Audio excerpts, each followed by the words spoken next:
This is Brynn. Oh, I just muted her. Sorry.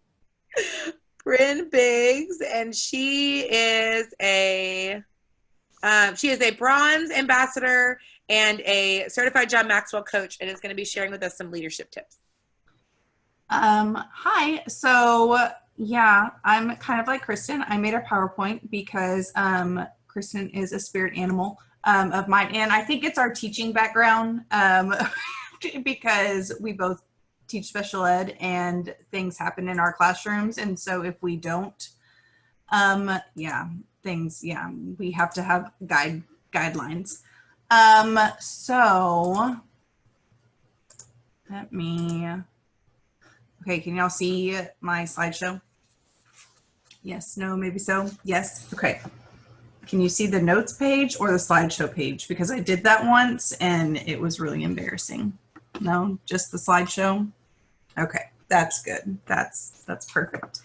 Okay, so I am going to chat a little bit about John Maxwell's book, Leadership Gold. It is a phenomenal book. It has lots of little tips and tricks in it. And so one of the things, one of my favorite little quotes is that a wise person learns from his mistakes, but a wiser person learns from the mistakes of others. But the wisest person learns from other successes. And so that is something that I think we can all definitely take into, into heart right now, especially with Brooke and Kristen and Vanessa and all of our leaders in Q. We want to learn from them. We want to see what they've done. I know that I want to do all the things that Kristen's doing. I want to do all the things that Brooke is doing right now. And so these are the topics that I'm going to quickly cover. So yeah, those are there. I'm going to try to kind of go through this a little bit quickly because I want Brooke to have all the time in the world. So the first thing is, if you're lonely at the top, then you're doing something wrong. Pretty much the assumption is that leaders are lonely. And the reality of that is that if you're lonely, you're doing something wrong. We are in the people business, and that's something that we have to remind ourselves of daily. If you're taking a journey and no one's following you, you're really just taking a walk. We are in the people business. We are doing this for our teams. We are doing this to help people. We are doing this for our neighbors, for our colleagues, anything that you can think of, for our four-legged friends, my dog who's going crazy on the bed right now. This is not something that we're doing alone. And so I think that's something that we really need to focus on. And some ways that you can do that is to avoid positional thinking.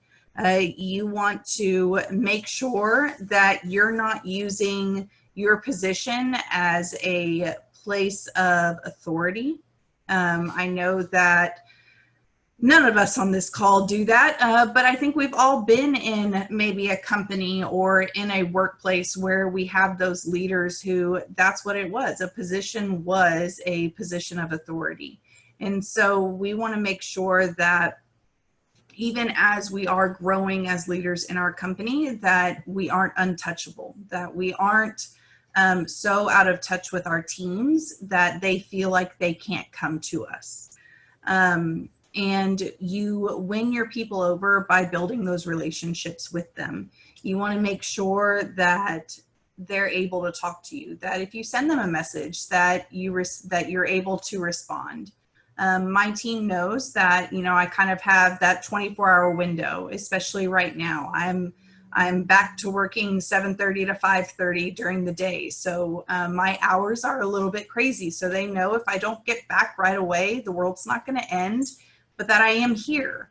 And so as long as that communication is open, then you should be fine. The next one is making sure that you know where your passion is. Is this something that you're passionate about? But also knowing that that can't block your reality. And so how you find your passion is that you want to make sure that what you're doing is something that you love so much that you would be doing it for free, right?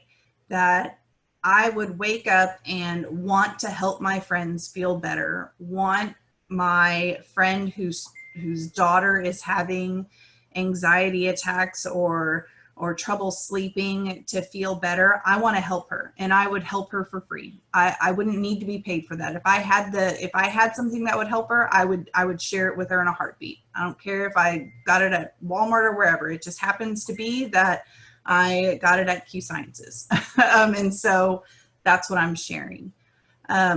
It's also really important that whenever we do our launch calls, that we're realistic, right? How many of y'all have been on a launch call or had that person say, my 90-day goal is to hit platinum, right? Like I've been on one of the 2, 3 of those, and you're like, okay, so what that looks like. I'm sorry, my phone is going crazy. I'm going to mute it real quick. That's y'all. That's y'all, Vanessa. That's y'all. And so what that means is you want to be able to kind of seek out what that looks like. So admit where your weaknesses are. Brooke knows that she is not the computer person. She knows that she needs to be able to reach out to me whenever she needs me to look over slides. She's getting a lot better at it though, and so I haven't had to look over slides lately. But she always says I'm like her secretary sometimes. But for me, I know that I am not the Teletubby type personality. I'm not the feeler. I am very much a black and white kind of person. And that's a strength and a weakness, right? If you come to me, I will be there for you. My love language is gift giving. And those are just things that you have to be able to kind of work with. You need to ask for honesty. You know, whenever you all, because everybody who is on that call, everybody who sends Brooke their IQ presentation, whenever she gives you that feedback, you need to just accept that feedback and take it as constructive criticism, because that's where that's coming from, right? You need to be able to accept that feedback and that honesty from others, even if it's hard to hear. And that's okay. It's okay to accept that. It's okay to, you know, have those fresh eyes look at it. It's a lot easier for me to live in my own little world and think that I'm doing everything perfect and not want to change everything because that's comfy, than to have somebody kind of rock my world and tell me I need to change some things. But being a leader, that's something that we have to do. So this has been talked about a lot the past month, I feel like, in Q, looking in the mirror, being able to really look at ourselves. This, whenever I read it, just stuck out to me. We tend to judge others by their actions, but we judge ourselves by our intentions. And so for a lot of times I'll sit there and I'll be like, oh, well, they said they were going to do this, but they didn't do it. And so I'm so mad and I can't believe it didn't happen. But then if I do something, or if I forget to do something I said, I'm like, oh, but I meant to do it, but I got busy. And so it's okay because I intended to do it, but I got busy or something happened. And so that makes it okay. And so some ways that we need to make sure that we're doing this is to develop self-discipline. Self-discipline is one of the highest forms of leadership that you can have. You know, you're the captain of your own ship. You control your own body, and being able to lead yourself is one of the hardest challenges that you are ever going to face. Being able to know that I do not want to work out, I do not want to do one of those Q-Fit videos, but I'm going to do it anyways. Knowing that I don't need to have the 6th donut, even though it's still warm, I'm not going to eat it, right? Those are things, developing that self-discipline, that's where true character shows up. When you're alone, when no one's watching you, when you're doing it by yourself, right? And then that's where number 2 comes in. That's where you need to seek accountability. Having accountability partners is key in self-growth. I know that we have accountability partners or accountability groups for your IPAs or, you know, your businesses, but you need to have accountability partners for your self-growth journey too, your leadership journeys. You know, like, did I read my devotional today? Did I journal? Did I read my Bible? Did I do my workout? You know, those are all things that you need accountability for. I'm not going to lie. There was more than one time that in the QFit page, I posted that I did a workout that I did not do. You know why? Because we lie to ourselves.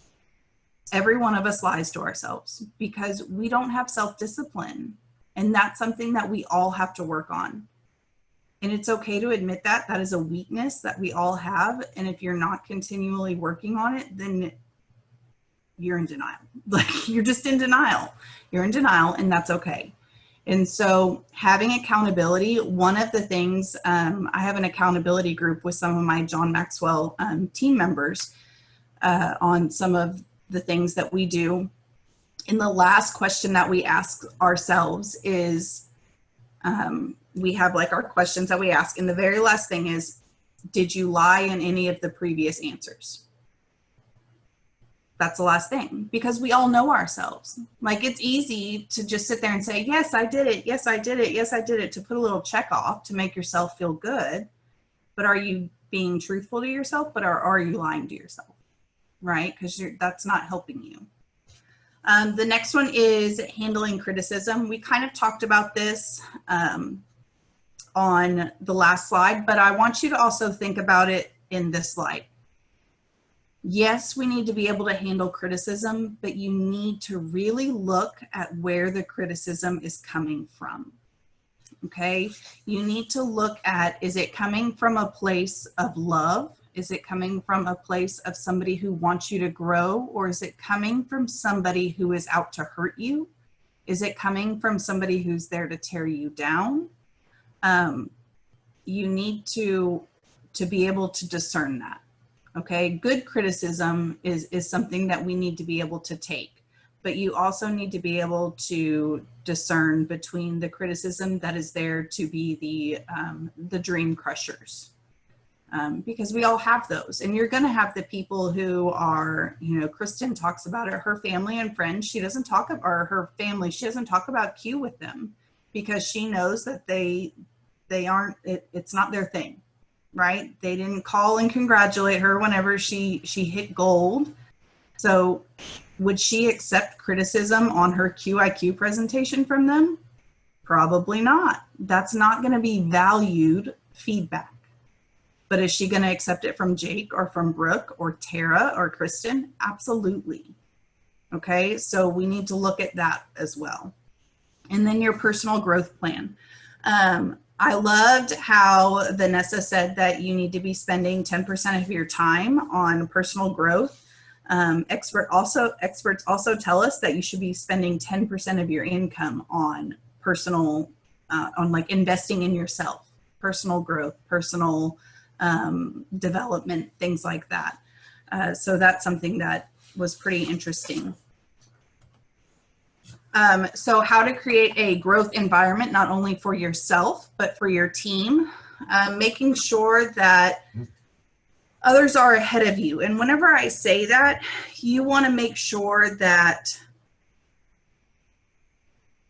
you're putting yourself first, but that you're not leaving others out. And so you have to make sure that your family is there, that everybody, that's almost where I consider that your family, that your stakeholders come before your business, because without them, you have no business, right? There is a direct link between how your company grows with how you grow.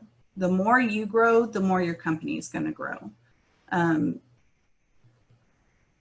I think, was it Kristen that said this last week, or Jake, or somebody, maybe both of them? You know, your company's not going to grow until you're ready. And so until you get yourself in line, until you are self-disciplined enough to have a business that is booming, to have that liaison, to be able to answer the 20 gajillion emails, then your business isn't going to be there. Another way is, being continually challenged. You want to make sure that your focus is forward. Last month is last month. You didn't hit a promotion. Okay. What can I learn? What can I evaluate from the mistakes that I made or from the things that I could have done differently, right? I should have ran my reports on the 15th of the month instead of the last week of the month. Guess what? I ran my reports and they're color coded. I have them now and I'm ready. I evaluated what I did last month. I made sure that I made changes this month. I'm forward thinking. I'm making changes. Okay. The atmosphere is affirming. Speak into existence what you want. Speak into existence what you believe, positive thoughts. Get out of your comfort zone, right? If you stay in your comfort zone, you're never going to go anywhere. You're going to stand still. Make sure that you wake up excited. And if you don't wake up excited, get out of bed, jump up 3 or 4 times, do some jumping jacks, do something to get your heart rate going, and just get excited. Make yourself excited, okay? It's okay to have bad days, trust me, but make sure that you push through it. Failure isn't your enemy. Fail forward. Learn from your mistakes. Just keep going. Celebrate others growing. If others are growing, that means that something good is happening. Just because you are in a state of your numbers not doing what you think your numbers should be doing doesn't mean there isn't growth happening elsewhere inside of you. It just means that there is growth somewhere else. Okay? You have to look at the forest for the trees. Just because your numbers or your business isn't growing the way you think it is, if we are growing as a whole, that is what matters, right? Because that means that our company is stable. That means that our company is doing good things. That means that we don't have to worry about going bankrupt or being on letters that the FTC sent out, right? That means that we're in a good place. So we need to make sure that yes, it's okay to have that moment of, oh, I wish my numbers were better. Or, oh, I wish I would have hit a promotion. Okay, well, what are you going to do to change it? What are you going to do to make that different? People desire change, right? That kind of goes into it. That's great. That's why people are coming to Q. They're tired of the same things. They're tired of the same products. They're tired of the same compensation plan. They're tired of feeling sick. They need a change. That's why they're coming to Q. They see the different atmosphere that we have. They see the culture that we have. Embrace it.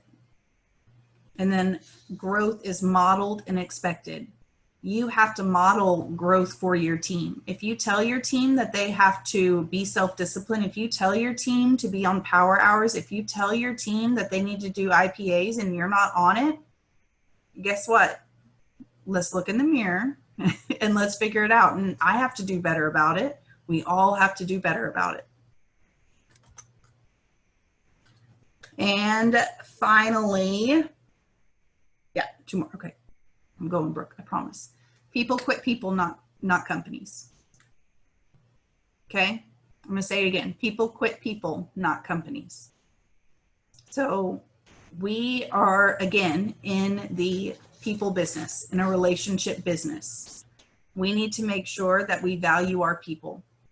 You may have somebody who is not the top seller, who is not the best person at getting customers, but maybe they light a fire in your ambassadors' butts like nobody else. They can bring the party when the party needs to be brought. Maybe they are somebody who just brings the life to the events that you have. Celebrate them for that. They may not be able, find where their strengths are and celebrate them. Everybody can bring value somewhere. Everybody can bring value. If they want to be a part of the team, let them be a part of the team. Find where they fit in. Not everybody is going to be a rock star, and that's okay. And we have to get out of the mindset that everybody is going to be a Brooke and everybody is going to be a Kristen, because we're not. But if they want to be part of our team and if they want to sit at my table, they can come and sit at my table. And I'm going to figure out where they fit in, and I'm going to make them feel loved, and I'm going to make them feel welcome. Okay? The quickest way that leaders lose trust is by acting inconsistent on what they say and do. If I tell you that I'm there for you, if I tell you that you can call me at 2 a.m. and I will answer the phone, and I turn my phone off and I'm not there, or, you know, if I'm not able to help you, if I tell you I'll do a Fab Five with you and I completely bail, if I'm not doing those things, then yeah, you're not going to trust me. You're not going to set up that call with me. I had a girl who would not do three-way calls, and I couldn't figure out why she wouldn't do three-way calls. And she told me in her previous company, they preached three-way calls. And every single time she opened up a three-way call, there was crickets on the other end, and she looked stupid, because no matter what, when she opened up those three-way calls, then the prospect that she, or her friend, she never was able to do anything with it. She's like, I don't want that to happen again. And it's like, well, that was crappy leadership. Like, what do you do then? You know, whenever the leader, you can tell that they're just in it for themselves.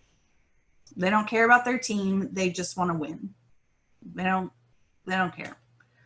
Withholding information, lying or telling half truths, and being closed-minded. So those are the quickest ways that leaders lose trust. How to be a leader worth following. You want to take responsibility for your relationships. Value the people on your team. Prioritize your credibility. Maintain a positive emotional health. Again, that's not saying that we don't have bad days. Lord knows that I have had a rough 2 weeks. I've had a really rough 2 weeks, and that's okay. But guess what? I've also been working through it and letting my people know, like, it's been a rough 2 weeks, and having that communication with them, reaching out to my friends. You know, that's positive emotional health. Positive emotional health doesn't mean that you're happy all the time. Positive emotional health means that you are honest with yourself about the stages you are going through. Maintaining a teachable spirit, right? Being able to accept that criticism, again, being able to learn to do new things, being able to present differently than what you're comfortable with, being able to get in front of a room and do something that you are terrified of. Most people don't lead their lives, they just accept them, right? We don't want that to be us. Okay, I want you all to lead your lives. I want you all to be able to do all the hard things. I want you to lead teams that do the hard things, and just be unicorns in yourselves, individual unicorns. But that is all I have. I'm done.